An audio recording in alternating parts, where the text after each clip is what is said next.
Hello, beautiful people. I'm glad to come by your way today. In today's episode, we'll be making neem soap and as well discuss some properties of oil that you will need to consider in making your soaps. This will help you to know which oils to choose. It will as well help you to know the impact that each oil will have on your soap that you make. So please stay tuned and follow along. So let's discuss some benefits of neem tree. So one particular benefit of the neem leaves is its antibacterial and antifungal properties.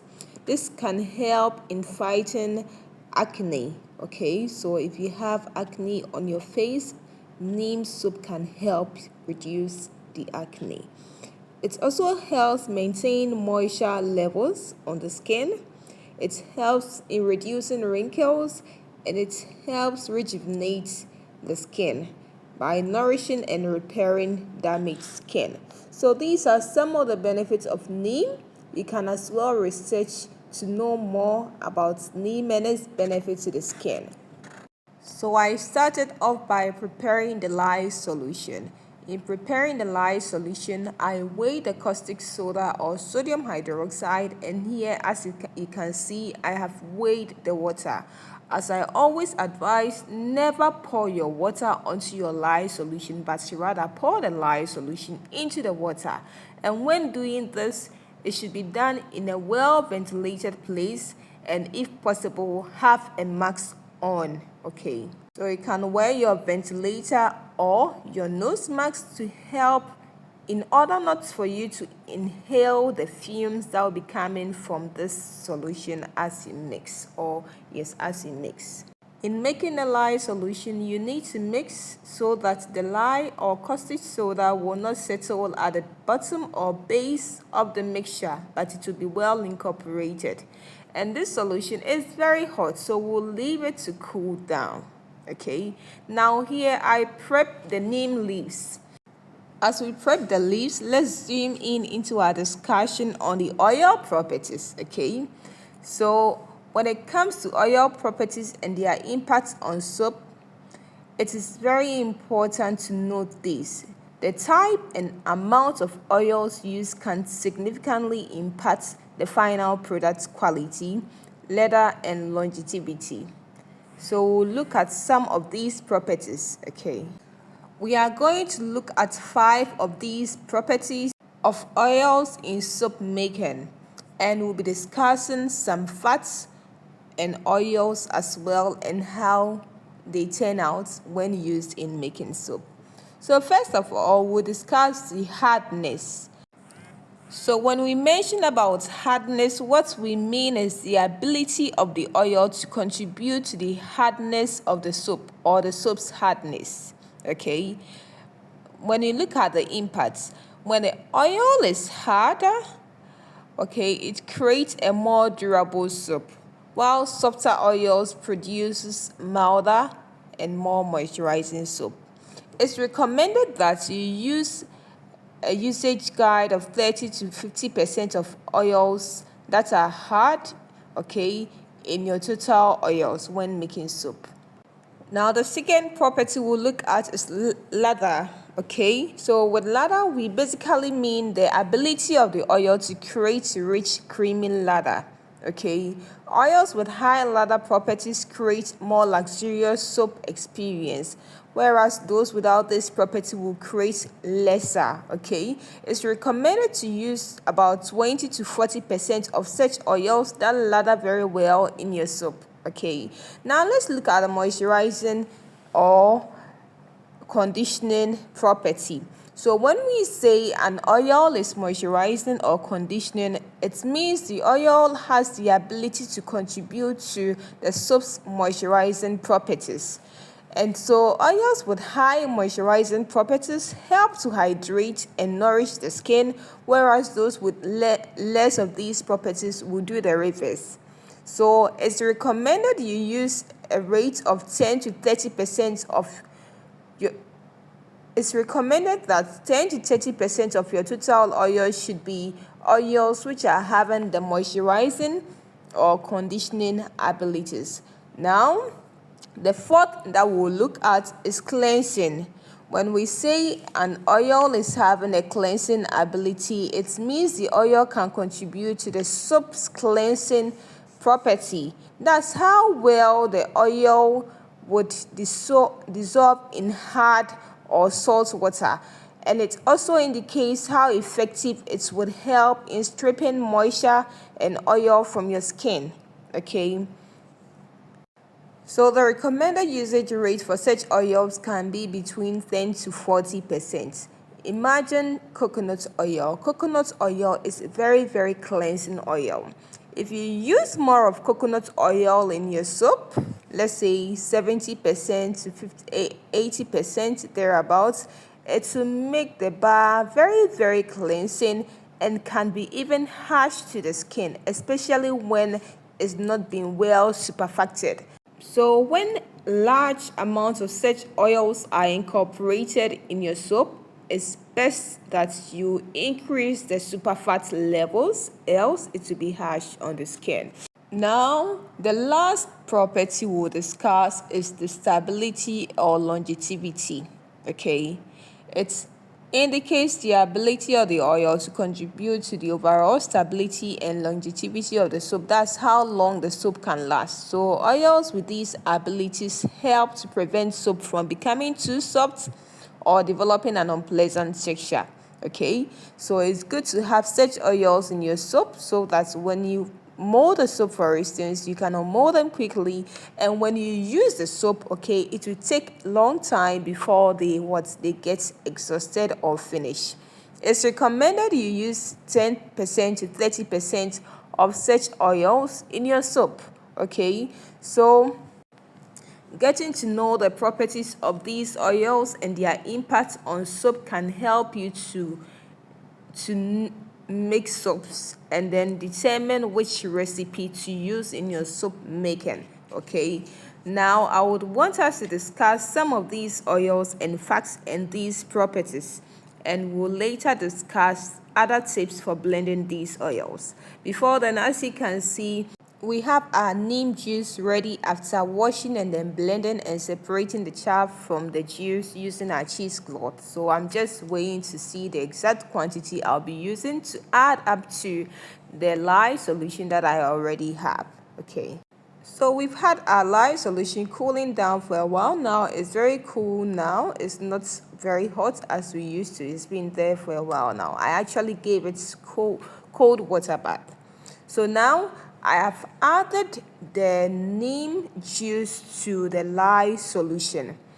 Another way that you can go about this is making an ice cube from the neem juice and then using it to prepare the lye solution. So that would mean that you would make an ice cube after juicing the neem leaves. Okay, you put it in ice cube tray, put it in your freezer, get it frozen, and then you will use it to prepare the lye solution by pouring the lye straight up onto that. But I couldn't afford that much time, so I used this route. Okay, and when you use this route, after pouring the juice back into the lye solution, it will become a bit hot again, so you need it to cool down before you go ahead and use it. So after this, I place it back in a cold water for it to cool down. Now here I am weighing the oils that we are using for this particular soap. Okay, so we'll continue with our discussion on the oil properties. So I have some oils that I want us to look at and then some fats to look at the various properties as we've discussed. So first of all, let's look at olive. When you look at olive oil, it's very low when it comes to the hardness property, and it's low on the lathering too, but it's very moisturizing and it's low in cleansing. And when it comes to longevity, it doesn't last long in water. It lasts for a short while. Okay, coconut oil makes a hard bar, lathers so well, low on moisturizing, very high when it comes to cleansing, but doesn't last long. Palm oil makes a hard bar, lathers quite well, and then moisturizing is also medium, cleansing medium, longevity as well medium. Castor oil very low with hardness, high with lathering, very moisturizing, low with its cleansing ability, and very short when it comes to longevity. For rice bran oil, it's medium hardness, low with regards to lathering ability, very moisturizing, low cleansing ability, and doesn't last long. Avocado oil has medium hardness level, low lathering, very high in moisturizing, low cleansing ability, and doesn't last long. It's medium. Okay. For grapeseed oil, the hardness level is low, the lathering ability is low, moisturizing is very high, cleansing ability is low, and longevity is short. Sunflower oil, level of hardness low, doesn't lather, very moisturizing, cleansing ability is low, and then the longevity is also low or short. Cocoa butter creates medium hard bars, lathering ability is low, moisturizing ability is low, cleansing ability is low, and then longevity is quite good. Shea butter creates medium hard bars, lathering is low, very moisturizing bar, and then cleansing is on the low side, and then longevity is quite medium. Cocoa butter creates medium hard bars, very low on lathering, low on moisturizing, low on cleansing, and lasts long. Mango butter, medium hardness, low lathering ability, medium moisturizing ability, low cleansing ability, and then medium longevity. For tallow, beef tallow oil, it creates hard bars, the lathering is low, moisturizing is medium, cleansing is high, and makes long lasting bars. So our soap butter is already traced, it's a thick trace. I let the butter to do something quickly and it turned out this way, so it's ready to be molded. Now let's discuss some tips for blending oils. Okay, when blending oils for soap making, it's important that you consider these tips. Okay, balance hardness and moisturizing properties. So we realize that coconut oil makes a hard bar, but is, for instance, low on moisturizing. And we also learned that for oils that are good at making hard bars, doing a 30 to 50% range is okay. So we can decide to do, let's say, coconut oil 40%. Okay. And we are saying that when you look at hard bars, you need to blend them with moisturizing properties. Now, coconut oil itself is low with regards to moisturizing. Some oils that are good at moisturizing are castor oil, but here is the case: castor oil doesn't lather so well, okay, and it's low with regards to hardness. So we can decide to do, let's say, castor oil 5%. Okay, we can as well add, let's say, olive oil, very good when it comes to moisturizing. Likewise, rice bran, avocado. So we can add, let's say, 30% of olive oil. Okay, 30% of olive oil.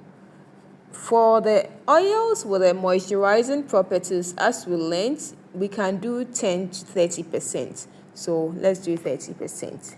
Now you need to consider the lathering ability. Okay, you need to add oils with high lather abilities like castor and coconut oil. They will create rich creamy lathers. We already have castor and coconut oil in there, so we are good. Okay, don't forget the cleaning properties. So you would have to include oils with high cleansing properties.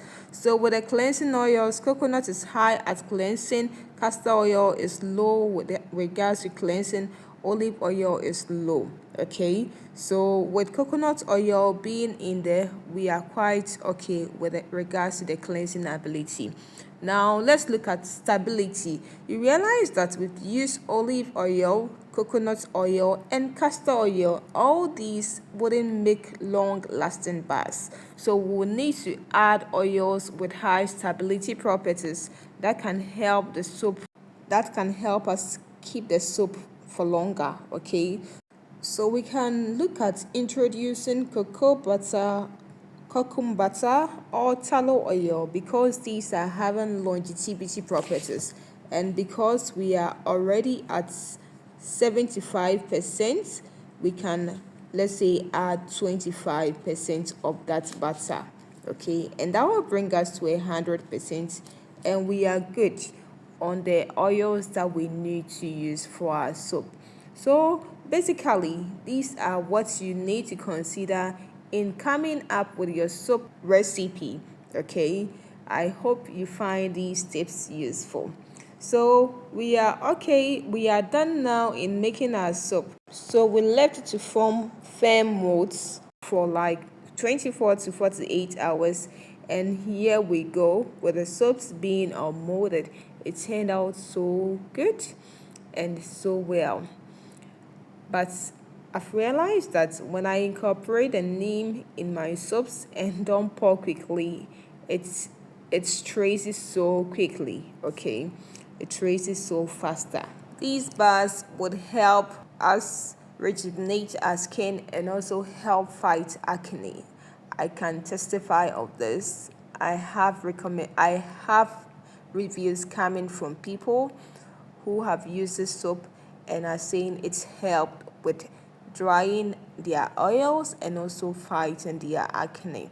I hope this helps everyone who comes across this video, and you'll be able to replicate same, and going forward you'll be able to draw down your own soap recipe with regards to the oils that you'll be using in your soap. Please let me hear from you. Let me know if this video was clear enough and you understand everything. Let me know if you have any questions at all. And let me as well hear from you if you have any recommendations with regards to what I should be speaking about next. Thanks so much for your time. I do appreciate your support to this channel. Please like the video, love it, share it, and subscribe to the channel if you've not. Thank you.